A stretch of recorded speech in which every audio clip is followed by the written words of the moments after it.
So we're in the middle of the third of the 5 meditations. Who can tell me the first one? Right.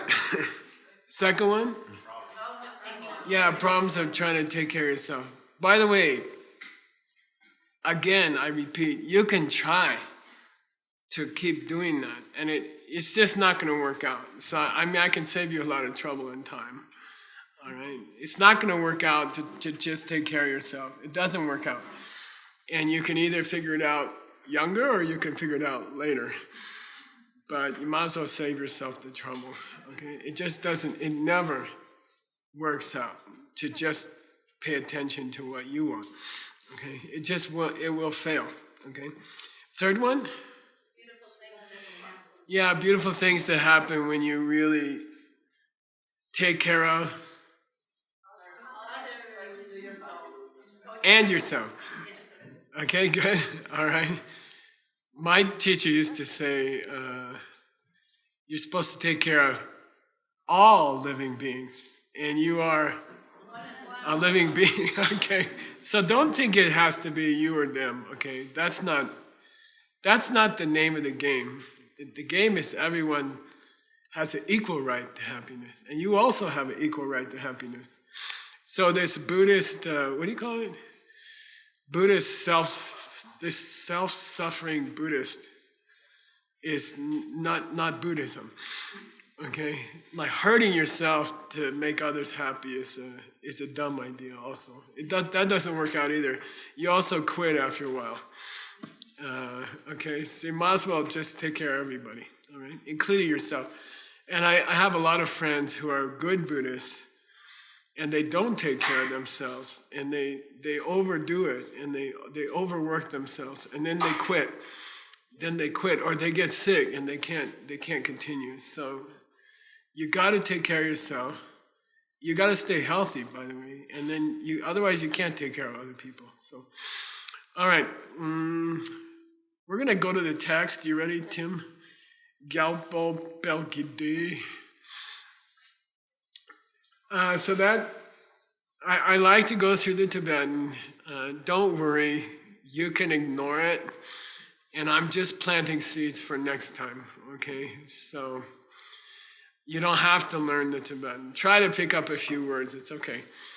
So Pelkide means Sri Sena. And that single line we taught in Kyoto for, I don't know, a week or something, okay? So we went and found the story of King Sri Sena. And I'll give you a picture. Who's doing the pictures? This is my brother. He's 72. And he has a project in Montana that he works for. And they cut firewood for poor people. So they have a gang of, what do you call it? Like guys who like to use big tools and mess with stuff. So they cut wood once a week for poor people who just have stoves, wood stoves. And it's a perfect picture of what they did to Sri Sena. Okay, they cut his body in half, basically with a chainsaw. And he offered, I think it's kind of significant that he offered 50% of his body, you know. And the story is he offered the lower part of his body. And he he begged people to cut his body so that he could give his legs to a person who didn't, the lower half of his body, 50-50. And we did that story in Kyoto. And basically, because of his desire to share his own body 50-50, his body was restored, and he was physically happier and better than when he started, okay? But,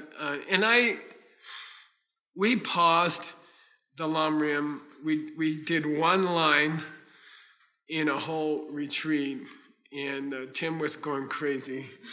No, because he saw it would take 1,000 years to finish the Lamrim. And but the story was so beautiful, so we translated the whole thing. It's available somewhere, I don't know. You can read it if you want. But it's a beautiful, beautiful story. And it just seemed to really fit Kyoto. Kyoto, by the way, we chose that city rather than Tokyo because Kyoto was laid out as a Tang Dynasty city in around 1,400 years ago, when the Tang Dynasty was big in China. And that's when Buddhism was spreading like wildfire in China, central China. So Kyoto, because of the Cultural Revolution, Kyoto is the last Tang Dynasty city in the world. It's more Chinese than China. And a lot of Chinese people go there to see. There are 70,000 temples in the country. There's a lot in the city. And it's a classical Buddhist city. And it's very, very beautiful. So if you have a chance to come to the programs in Kyoto, the visas are extremely easy for almost all countries. And it's just a beautiful place. The weather is really beautiful. And the people are very gentle. We were there 2 weeks ago during Sakura, which is when the cherry blossoms open. And all the 20-year-olds and 15-year-olds dress up in kimonos. And I don't know what's the guy's kimono called. Looks like Kung Fu outfit. But it's so beautiful and so graceful. And to be in a city where honoring the cherry blossoms is as important as the Super Bowl is for Americans. So imagine a whole country that gets excited about the cherry blossoms, and all ages of people, in the same way that Americans get excited about the Super Bowl. It's really beautiful, extremely beautiful to be there, and it's a great place to study. So ACI will be doing lots of programs there. You're welcome to come, big ones and small ones. Okay. I think the small ones might be more sweet than the big ones. So anyway, we finished that line, and now, Tim, we're going on. So we're going to start Sukna. He gives examples of other people who made similar sacrifices in order to advertise how fun it is to take care of other people's needs. Okay. And that's the section we're on. We're on the third section. Once we get through that, we'll be ready to start exchanging ourselves in others. Okay?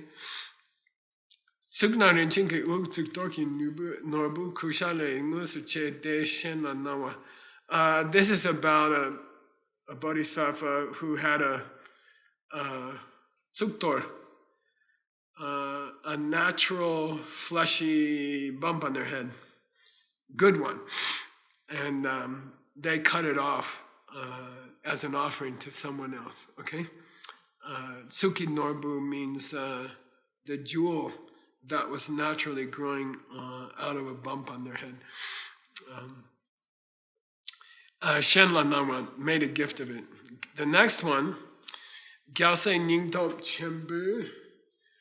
Tagmo Tepa Ranki Pula Sarnyewa Shiki Lu Jimba.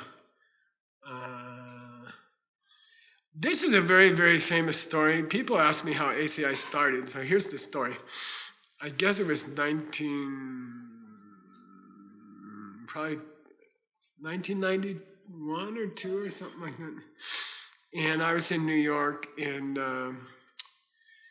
some people from a Kagyu tradition, a different tradition than Tsongkhapa, they asked me, there was a group of about 20 of them, and they asked me to teach them 15. They wanted to learn Tibetan because they were going to do a 3-year retreat, and they wanted their Lama asked them to be able to do the prayers in Tibetan. So they asked me to teach them Tibetan. And so I thought, well, since it's another tradition, I should teach them a sutra, because those are accepted by all traditions. So I thought nobody will get upset if I teach a sutra. So I taught the Golden Light Sutra, a Suvarnaprabha Sutra, and which, by the way, is the national book of Mongolia, just about. And there's a story there called Dagmo Lujin. Dagmo means female tigress, okay? And Lujin means to give your body.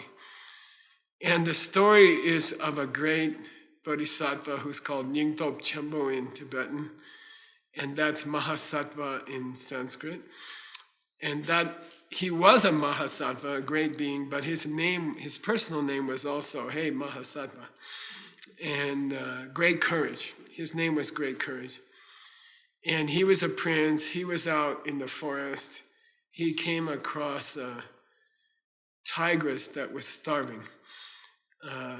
And she was sick and she couldn't eat. And then she had 4 babies, 4 cubs. And they were trying to drink milk, but she didn't have any milk to give. And he saw that they would die. And the way it's stated in the Lamrim is interesting. He says, Pula Sarnyewa. Pula Sarnyewa means because she was desperate, because she was about to eat her own cubs, she was coming close to a situation where to save one cub, she would have to eat another cub. So it's interesting.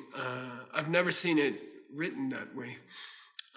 But she was close to eating one of her own cubs so she would have milk to feed the other cubs. And Mahasattva, this prince, stopped and decided to give her his body.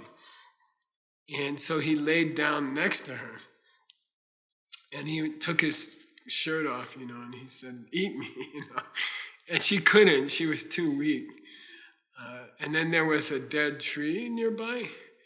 And he went and pulled a branch off, and he cut open his chest with the tree branch. He scratched his chest. He got his chest nice and bloody. And then he laid down next to her and let her lick the blood. And then gave her his body. And as he was dying, he said, but we're making a deal here. And if you eat my flesh now, when I become a Buddha, you have to be my first students. You 5 have to be my first students. And then he died. And she got strong and she fed her babies. And then later, they were the first 5 students of the Buddha. He became this Buddha, Gautama, in this world. And then his first 5 students, the eldest or the senior of the 5 is called Kaldinya, and he taught them the 4 higher truths. He repeated it 3 times, and they saw emptiness. Because of that heart connection they had to him. And the tigress was Kaldinya. And this is the story, that's the first teaching Lord Buddha ever gave. He didn't teach right away after he got enlightened. He waited some weeks because he thought no one would understand.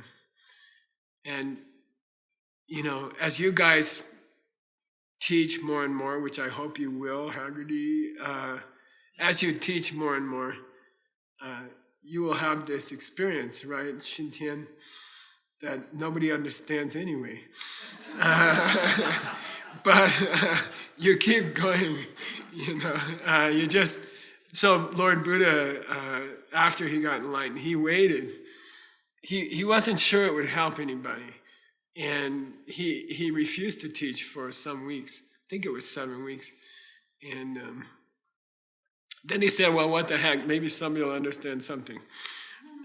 And he went and started teaching. So that's the story of the tigress. I think that was before I started recording stuff. I don't know. But anyway, those students, we went through the Golden Light Sutra. We went through that chapter about this story, and I taught it to them.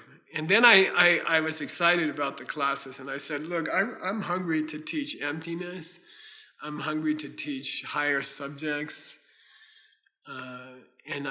But I grew up in a different tradition. I'm Tsongkhapa tradition, and I said, but I'd rather teach some serious classes, and ask your teacher if it's okay. And if not, I'm sorry, but I gotta teach emptiness. I can't teach tiger stories for the rest of my life.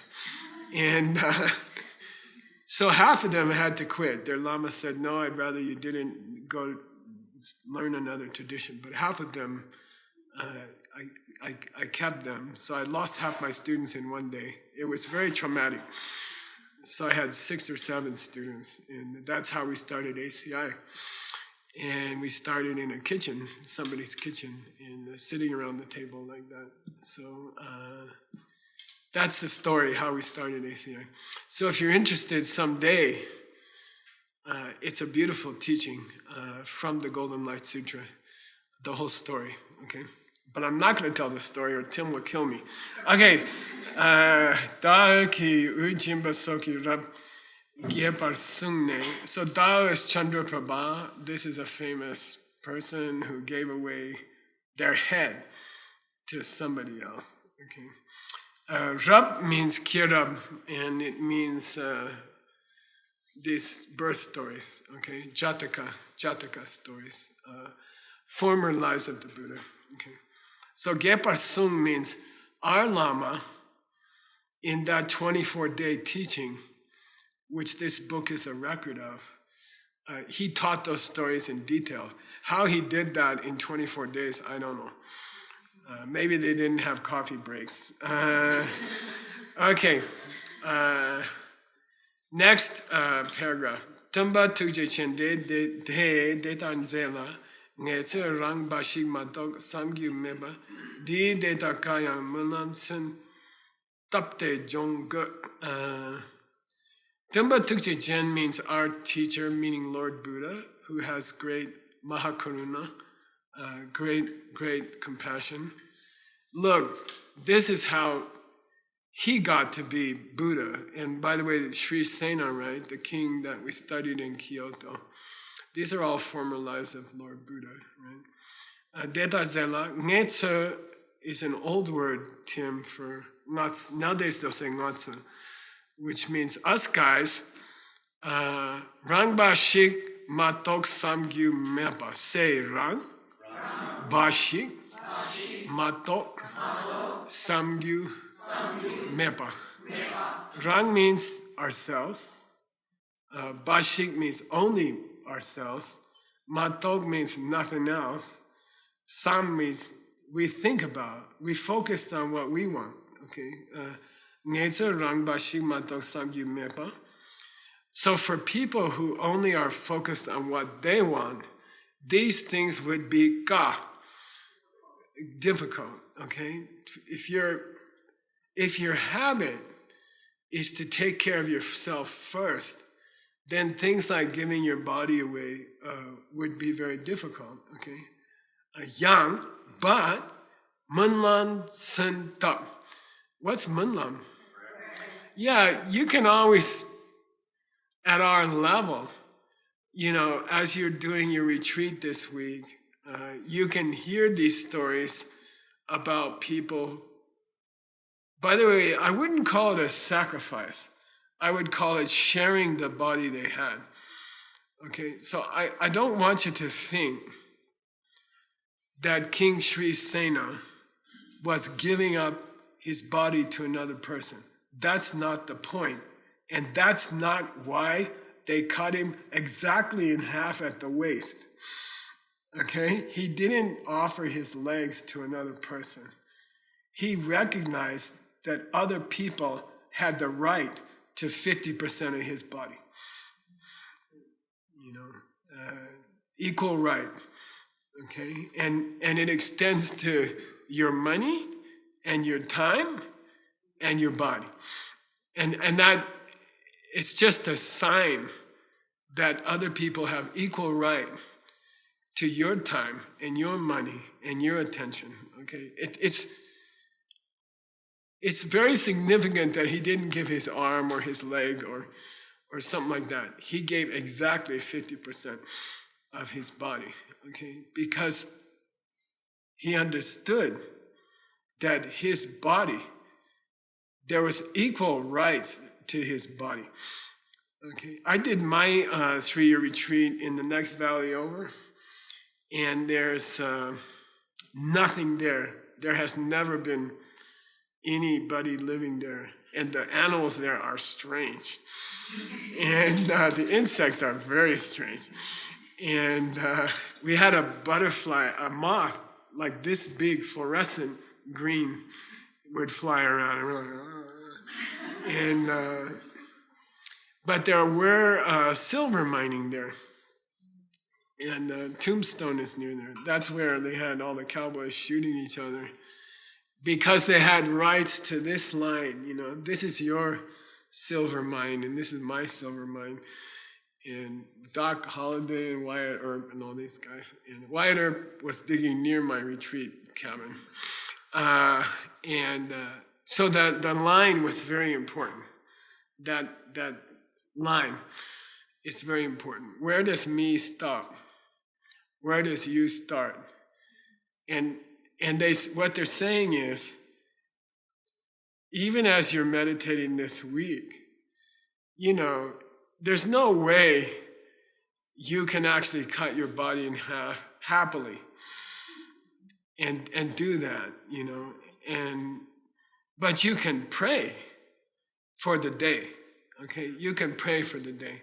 And by the way, there's a thing called attention-grabbing bodhisattva attempts.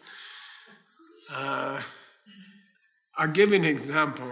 My teacher taught the story of Milarepa, who went off in his 50s to Diamond Mountain to meditate for the rest of his life and gave up his business.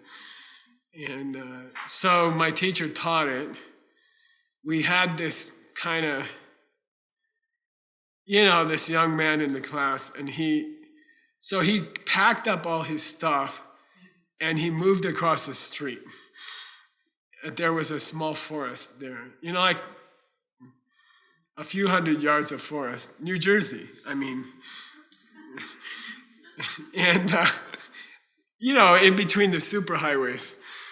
And he went to live in this little patch of forest, because he heard Milarepa's story. And my teacher said, let him go. He'll be back in about 3 days. It took 2 days. And he came back. He said, that's hard. It's cold. And my teacher's like, yeah. It's kind of easier to meditate in a house, isn't it? He said, yeah. And so don't do these they call grandstanding, right? Don't do these, Buddha cut his body in half, I'll cut off a few fingers, I've tried it. It's not the way to go, okay? I tried something like that. It doesn't work out, okay? Just slow and steady, The point is not to do something spectacular so that people pay attention to you or something like that. The point is to quietly share yourself with others. And the people who are the best at it do it invisibly. You don't know they're doing it. But my wife is a perfect example, right? Okay. So he says, just this week, just pray that you could reach a point where you really recognize that other people have an equal right to your time and to your attention, okay? And then slowly you'll start to accommodate their rights, okay? And don't try to do it all in one day. It doesn't work, Just do it slowly. And again, you have to expand your capacity, and you have to use emptiness or you cannot serve all beings. If you understand emptiness, if you see emptiness directly, you can personally affect every living being in the universe directly, face to face, at the same time. Okay? And so don't try it before that. You just go nuts. Okay? There will come a day when you can serve every living being directly at the same time. And that's what we're working towards. But you have to see emptiness directly to do that. Okay? So these people say, oh, I don't want to study emptiness, I want to study compassion. That is compassion. You can't be compassionate. By the way, now there's quail outside, if you're interested, who have this thing on the top of their head. And they always walk around in families with about 15 kids. They're very beautiful. Okay. They got this thing on the top of their head. I don't know what that is. How that leads to survival, I'm not quite sure. Okay. So here's a picture of a tiger with her babies. Just think about it sometimes, this week, when you're doing your meditations, there will come a time, if you study emptiness well, that you can accommodate everybody equally at the same time, and you have no limitations. Okay? Instead of going crazy to try to accommodate 10 people with your limited body, try to do it from the other direction. Get 1 million bodies and then try to accommodate 3 people. And it's a lot easier, and it's sustainable. Okay? Don't try to do it with a limited body. You cannot serve more than a few people. But pray for more. Okay? So the idea is, during this week, think of the story of Sri Sena. If you don't have the story, I'm sure Tim can accommodate you to get the story. Okay, I translated the whole story, and we handed it out for free. It's a free download from Diamond Cutter Press. Oh, go to Diamond Cutter Press. DiamondCutterPress.com? We're going to put it in a learning platform. Okay, learning platform. Okay, ACI. And read it and just say, yeah, that sounds good. I would like to be able to do that. Okay, that's enough right now. Okay, and try to be sensitive that other people have an equal right to happiness. And there's sort of a radical interpretation of that, is that they have an equal right to your time, as you do. Okay, so think about it. Just cook it for a while. And you'll get good at it. And it's a wonderful, that makes you happy, because then you are doing what you know you're supposed to be doing in this world. Why did you come to this world? We did a meditation in Kyoto for a classic soft power, this business group from China. And it was called mushroom meditation. And it's a reference to the dark. Mushrooms grow in the dark. And the dark means, where were you before you came to this world? And where are you going afterwards? And the dark is a lot longer than the light. Okay? You have a certain number of years between the two darknesses, but there's a huge darkness in the past, and there's a huge darkness in the future. And so you only have this time, short time, in the light to do something with your life. And you will run out of time. Time will run out. It doesn't matter how much yoga you do or how many green drinks you drink. I mean, the time is limited, and time will run out. So do something good with it. Do something worthwhile with it. The attempt to serve your own immediate needs is hopeless. Your body will give out. You can't satisfy those needs. You might as well share yourself now while you have a choice, because later you won't have a choice. Okay, so you between mushrooms, between the darkness at before you came here, where were you? Or after you leave here, where are you going? You might as well share yourself while you're here. You're not here that long. You're not going to miss out that much stuff. You might as well make everybody happy. Why not? Okay, it's logical, right? All right, now he has another argument for you, and we're going to start at Shenyang. Okay, Shenyang, Shenchepa Sangwete.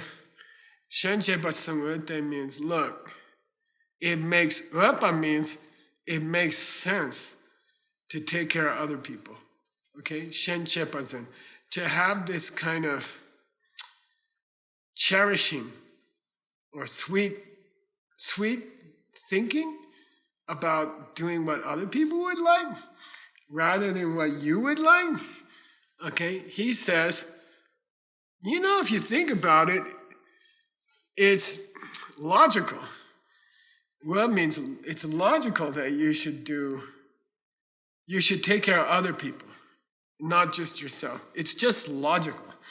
And he says, why? Te means, I'll tell you why. Berna means, for example, Jebu Princess Opa Kewe Shingsa Tabu Dang.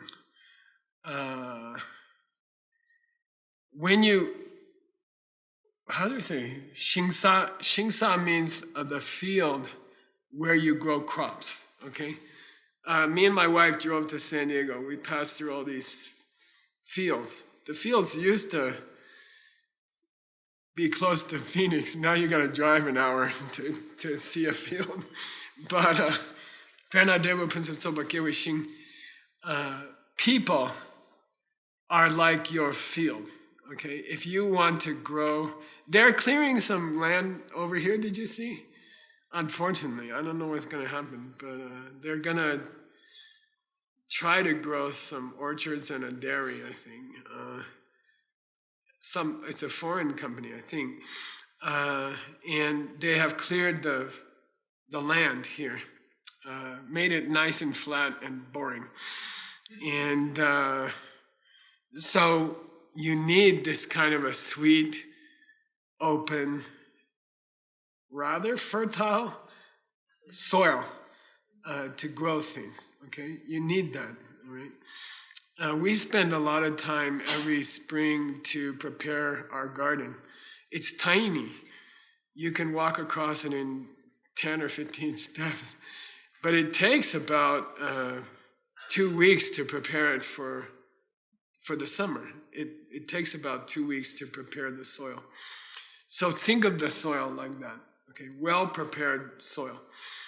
So kewishing tabu yishin ki normal dan dawar. Then he says chintamani, which is what? Yeah, wish-giving jewel. And this is, the full story is in Lojong, Sigima, the 8 verses. There's a beautiful description of a wishing jewel. And this is a jewel that you find in a stream, for example. Then there's a ritual. You have to wash it. You have to put it in silk cloth. Then on a certain time of the moon, you have to tie it to a flagpole and you have to do special prayers. And then it becomes an Aladdin's lamp. Okay, it'll give you anything you want. That's called Chintamani. Who's a Chintamani? And who's the field? It's other people. Okay, other people are your ticket to success. Okay, other people can give you everything you want. Other people are like a good field, or other people are like a jewel that will give you anything you want. There's an excellent Aladdin's lamp joke, which I will share with all the boys, that I learned in the locker room in high school, that I'm not going to teach the ladies. And if you ever tell Veronica I taught it to you, anyway. I will cut your body half. No. Okay, Sega Sokya. Anyway, there's this idea that whatever you want in your life, you can have it. But you have to rub the lamp of other people. You have to take care of other people. And then everything you want, you will get. And I can personally say, I'm not great at doing it, but I've tried to do some of it. And it's made my life like a miracle. Every aspect of my life is a miracle. Everything. I mean, financially, friends, my work, everything is extraordinary. So if you can just do a little bit of this equal rights idea, focus this week on the idea that other people have equal rights to happiness. The result of that thinking is extraordinary. It's really extraordinary, weird. It's strange. It's super strange, okay? And you will have a fun, happy life. I'm not so worried about happy, but I want to have fun. And I don't know, when people promise you happiness, it just seems kind of boring. But fun, I'll go for fun, It's fun to have equal rights with other people. It's just really fun, okay? And your whole life will be sexy, okay?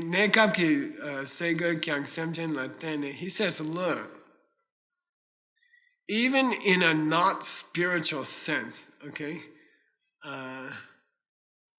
you get everything you get in your life through others, okay, through others' hard work. Other people are serving you all day. Whatever you get just sitting here is coming from other people. So you're kind of just paying them back for what they've already given you. Okay. So he says here, the clothes you have on right now, the green drink, and not the delicious juice you drank this morning. Semchen la tene chung has come from other people. Sugan tene jung, ten jung.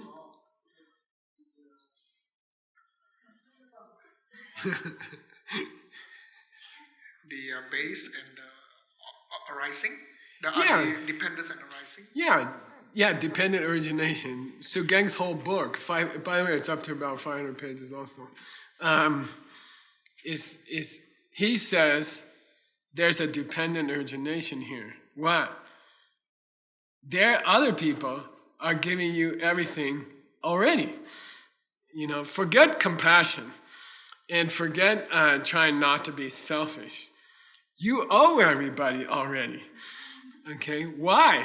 Because you had breakfast and because you're wearing underwear right now. Okay? I hope. Somebody had to plant the cotton or, pump the oil for those polyester. Somebody did a lot of work to get you what you're wearing right now. Forget equal rights. You already owe you have a debt by having eaten this morning, or having had a drink of a green drink, or wearing clothes. Okay, you owe somebody. All right. So kya semchen la tene jungshing. Semchen ki ramchak la amache be se jinchen be kyamba mase. And by the way, you owe people like your mom.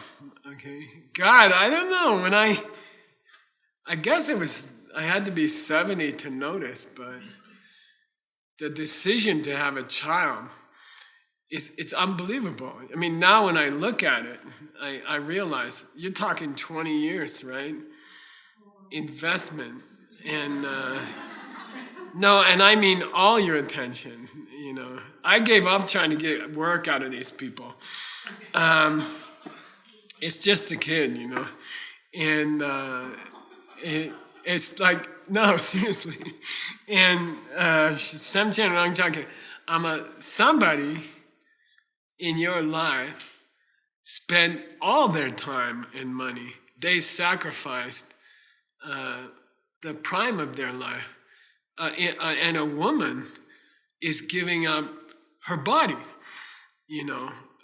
whatever your body was like before you had kids and after you had kids, you are offering your body to the children, and your body becomes a milk factory on purpose, and you're happy to do it. It's very, very. You're giving up you're giving up 20 years of your life, and you're giving up your body. Not only did have people done this for you in your past lives, every person you ever meet has been your mom. Every person you ever meet gave up their life for you, to take care of you. And my wife was talking some nonsense yesterday. What was that? What was that? Yeah. Oh, someone we know got pregnant again with their 4th or 5th child, and my wife says, well, she just wants to be happy. And I'm like, what? And she said, having a baby is the happiest thing that can happen to you. And my wife had 2 kids, and I'm like, what? And she's like, yeah, she's just having another baby because it's the best thing you can do. And I'm like, wow. So here, how much every person you meet has been your mom, okay? And nekap nang, even ama machepa, so that's a little tricky, okay? The Tibetan of the next, yeah, ama means mother.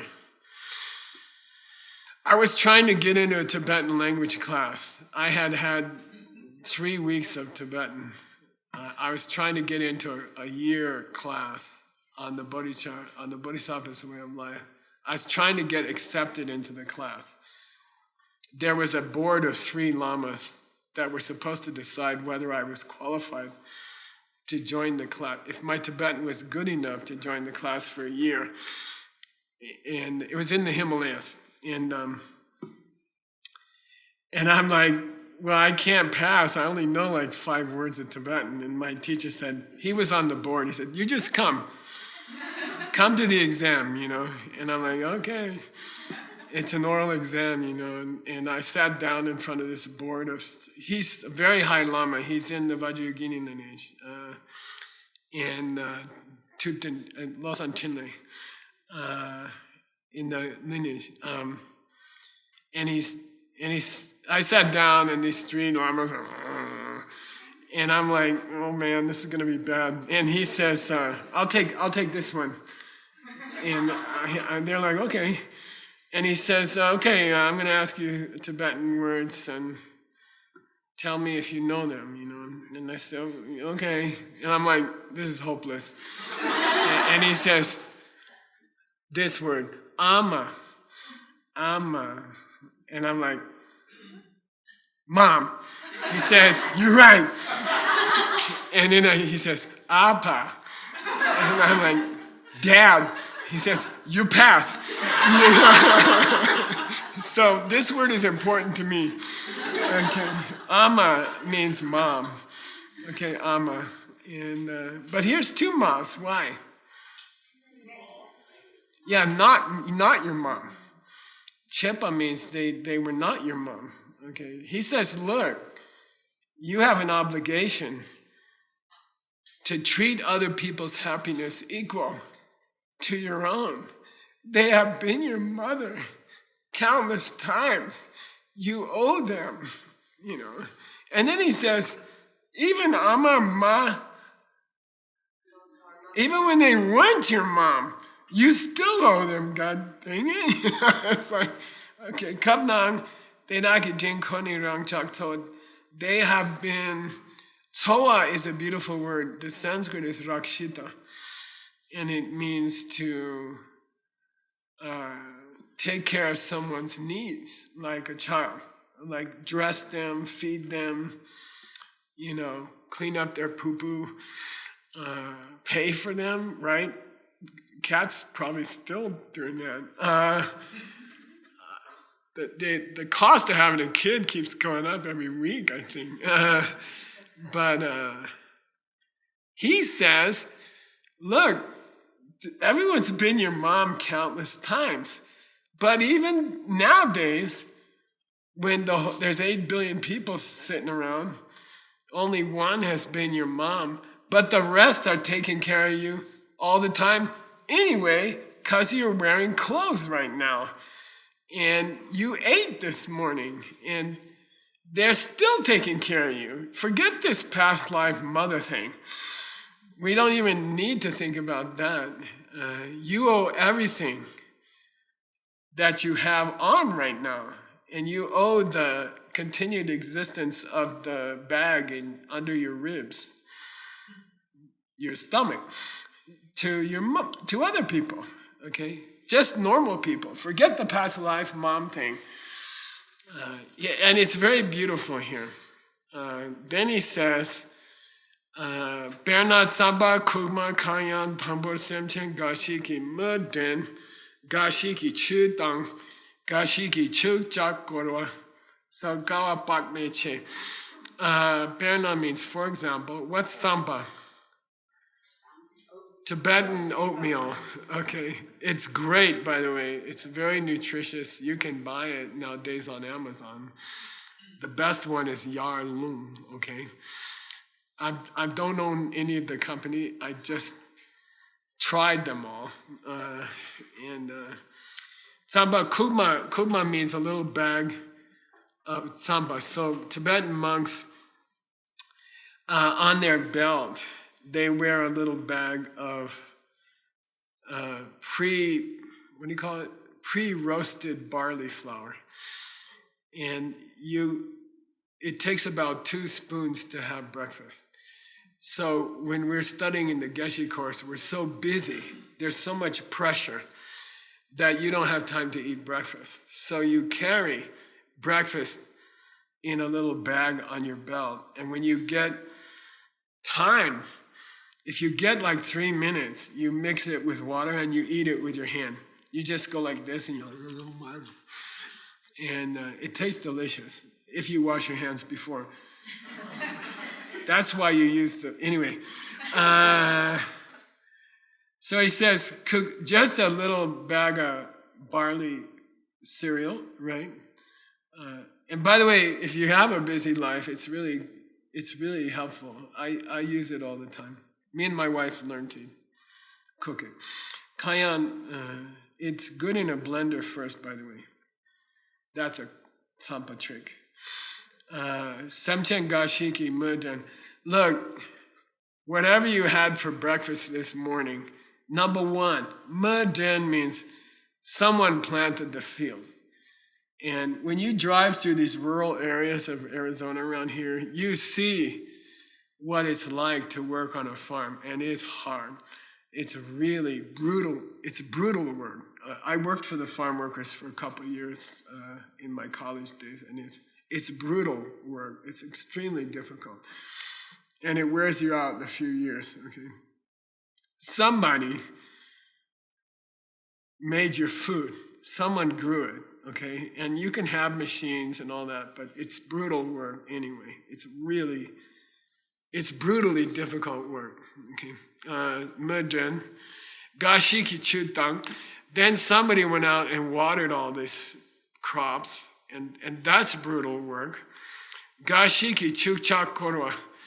Chukchak Korwa is a funny word, and in India,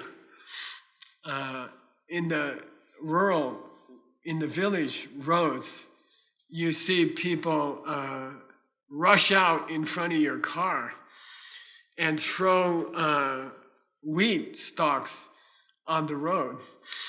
And then you drive over them, and it separates the wheat from the chaff.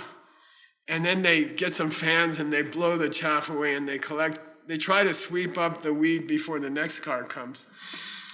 And it's very dangerous. And so chukchak means in the old days, you used to lead a cow in a circle over the grain.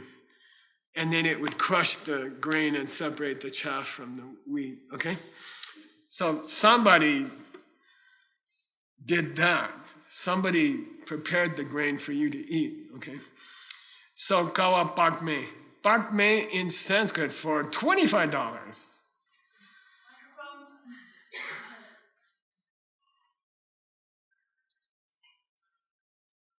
Say pakme. Say pakme. Say pakme.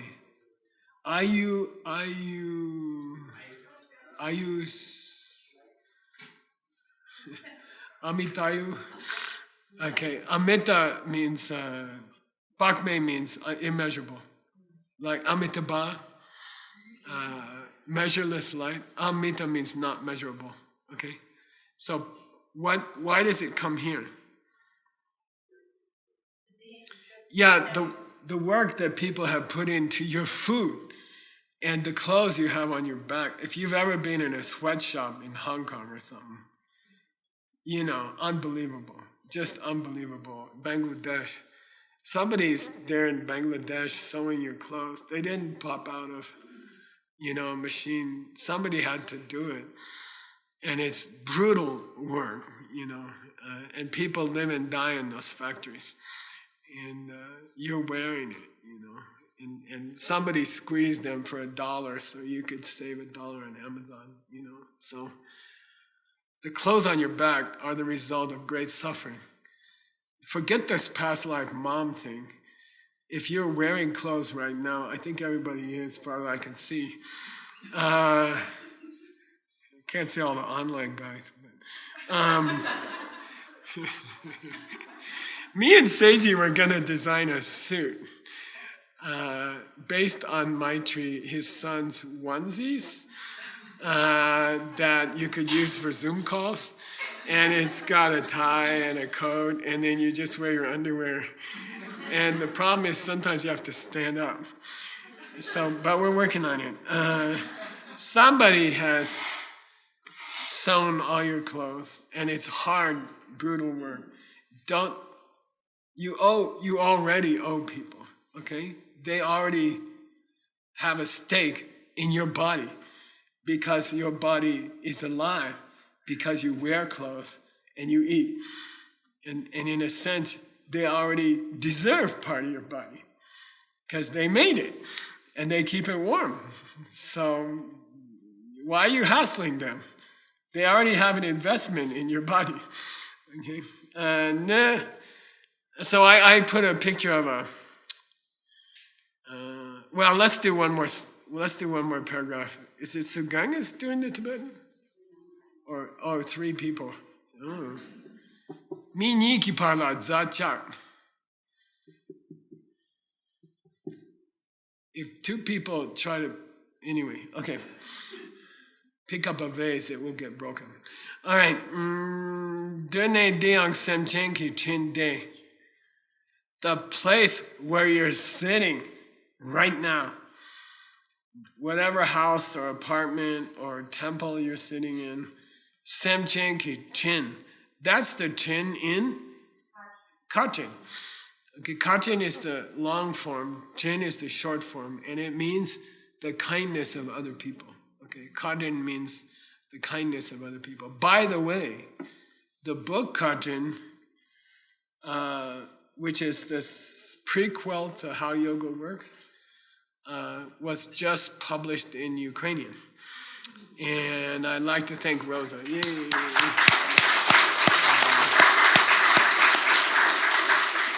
So now it's in Russian and Ukrainian. And our publisher in Russia has published it, and our Ukrainian publishers have published it. And the book is for sale in Ukrainian for $1.99. Okay, and you can get it if you speak Ukrainian. You can get a copy. Okay, and if you're nice to Rosa, she'll give you one anyway. Okay,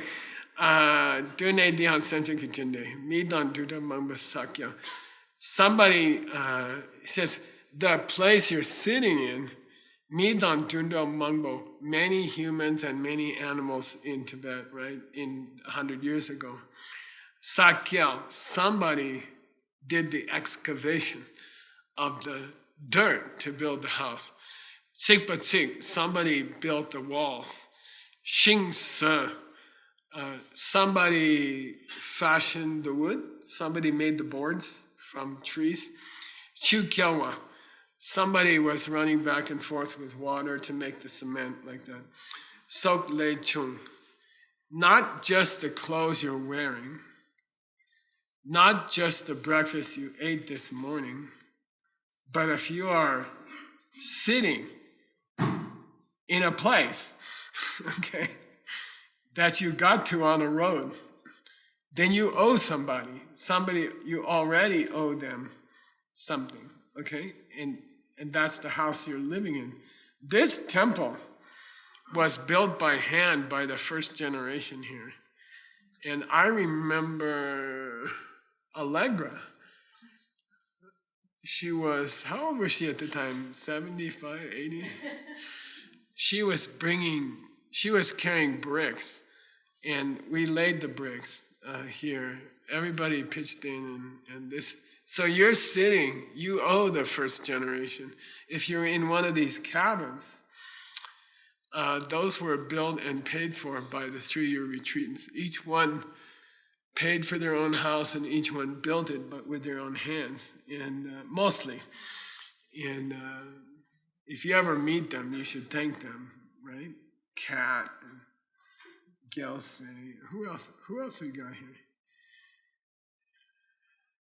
Like that? Oh, Jigme half a house, yeah. And they donated them, okay? They gave up all their money, they built the house with their own hands, and they donated it. So if you meet them, you should thank them. You already owe other people if you live in a house, okay? Somebody built it for you. And that's unbelievably brutal work. I did it for my dad. It's hard work. Somebody did it for my cafe, right, Daniel? And it's extremely difficult work and dangerous work. Sooner or later, you end up getting hurt, and it's hard, okay?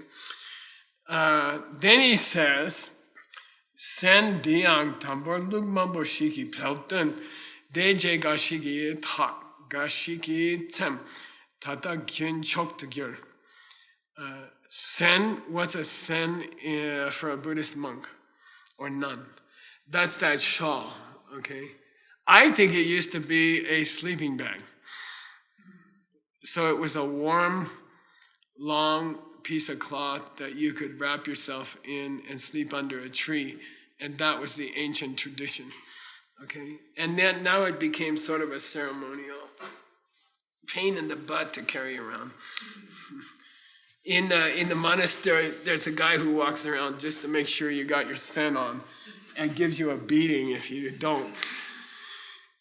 And they're hot. And anyway, so every monk and every nun has this shawl. If you're smart, you have a super thin one in the hot weather. Sen diang damba luk mambo bashik belten.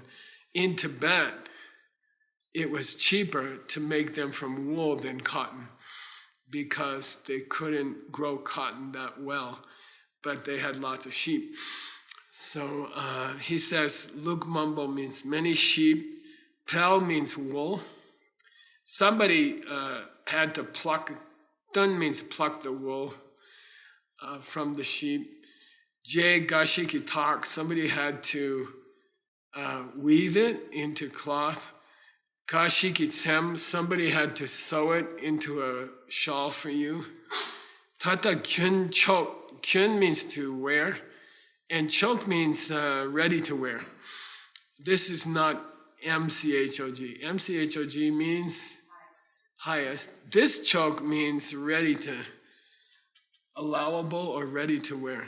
Okay, so he's just talking about your shirt that you have on right now. Okay, that's already you owe other people for the simplest piece of clothing you have on right now. I said underwear. Okay, the simplest piece of clothing that every person in this room has right now. It's already required a lot of work to create it, to distribute it, to put it in the store for you, to keep washing it for you. There's all these things, okay? So we're going to do a little meditation here. And I'd like you to practice it today, okay? So we have one already. It's a kind of, we already did an equal rights meditation, which was to go review some of the interactions you've had in the last week or so with other people. And what did they want? What did you want? Could you have done it better? No, you didn't necessarily have a fight or a disagreement, but could you have done it better? Could you have respected their right, equal right? And then the question comes up, do they have an equal right to you, to your time? Okay? I mean, we can all agree they have an equal right to their time or not. You know, Veronica, you can spend your time the way you want. I'm going to spend my time the way I want. Is that okay? You know, that's one question. But now it's getting more complicated. Do they have a right already to your time, since you're dressed this morning, and since you ate this morning, and since you're sitting in a house this morning? Maybe they already have more right to you than you think. Okay, so that's one meditation you're going to work on. You know, could you approach meetings with other people with this idea that maybe they have some right to your time?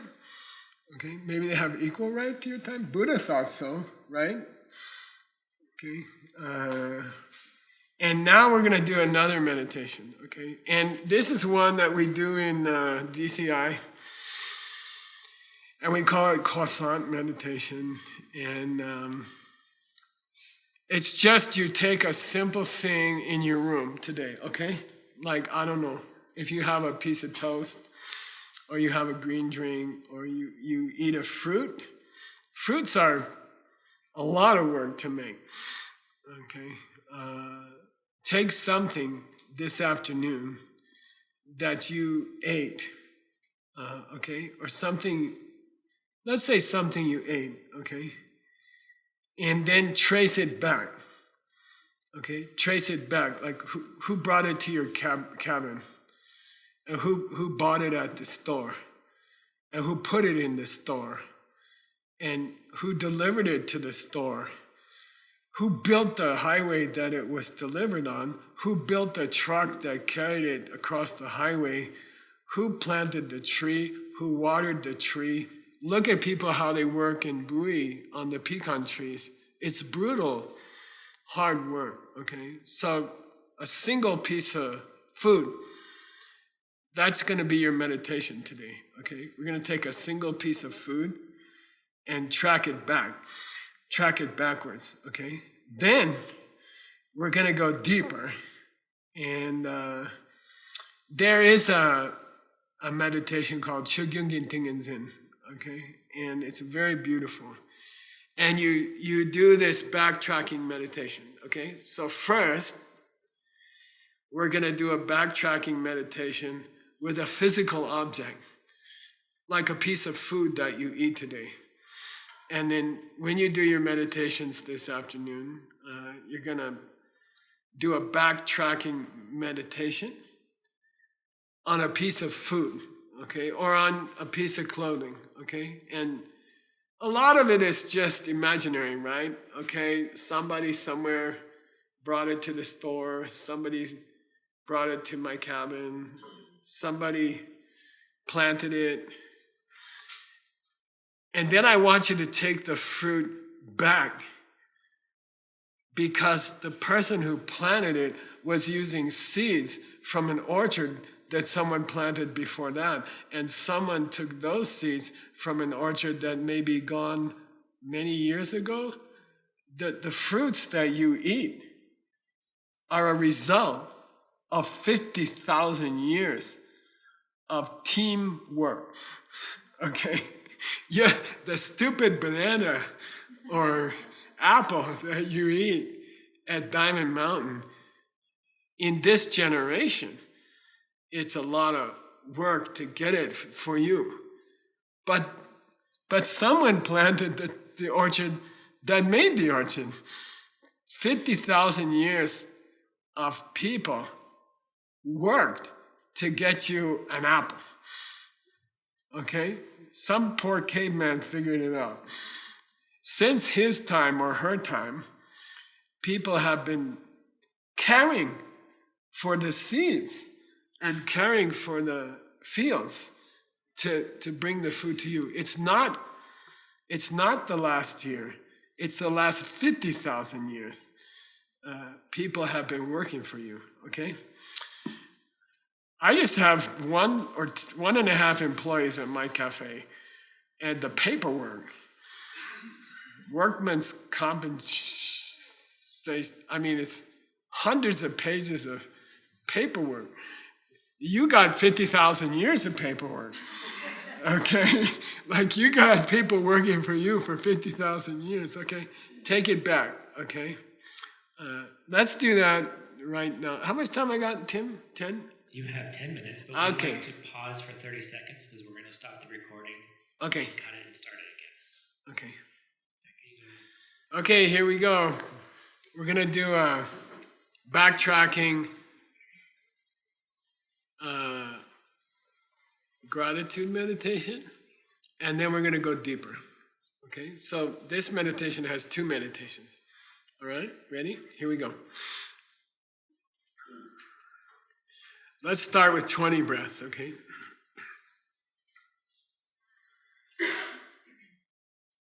And once a day, I'd like you to do the 7-limb puja. If you're not sure, ask Kat. Okay.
So please take one piece of food, or here at Diamond Mountain, in the morning we all get a green drink or fresh juice, and pick something, a juice or some piece of bread or rice or whatever.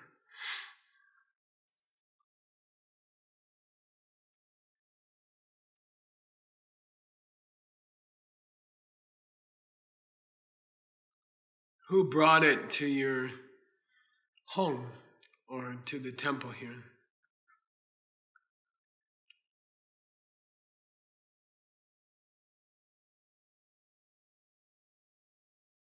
and thank them.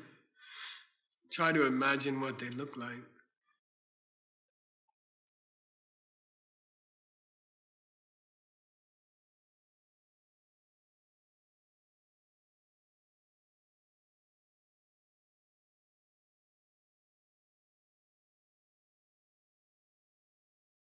Then imagine where they brought it from, maybe a store. And try to imagine these people working to put the food out on the shelves for you. They are working all day. Hard work.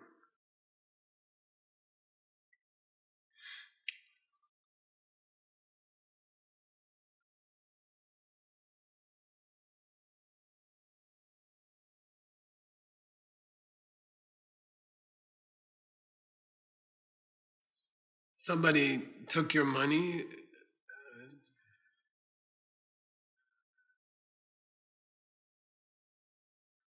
Somebody made the money, somebody made the paper money, somebody made the credit card, somebody did the work for the programming, for the payment online. Hundreds of people maintaining that.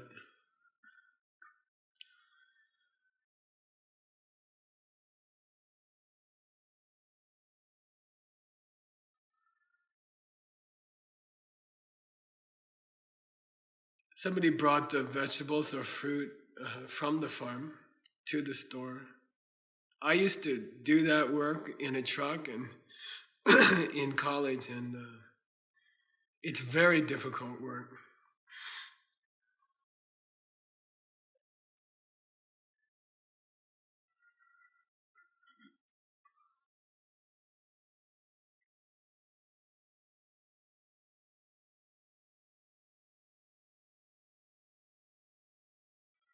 Somebody harvested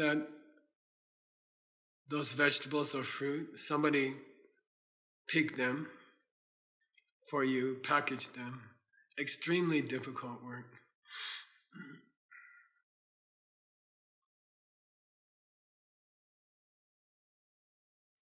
Somebody watered the field. Somebody fertilized it. Somebody plowed it. Somebody cleared it.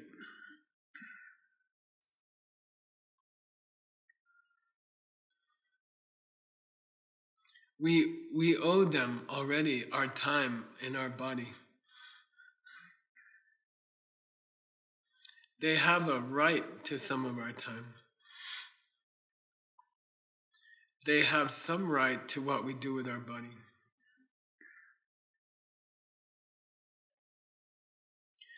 The thought to thank them, the thought that they have a right to some of my time,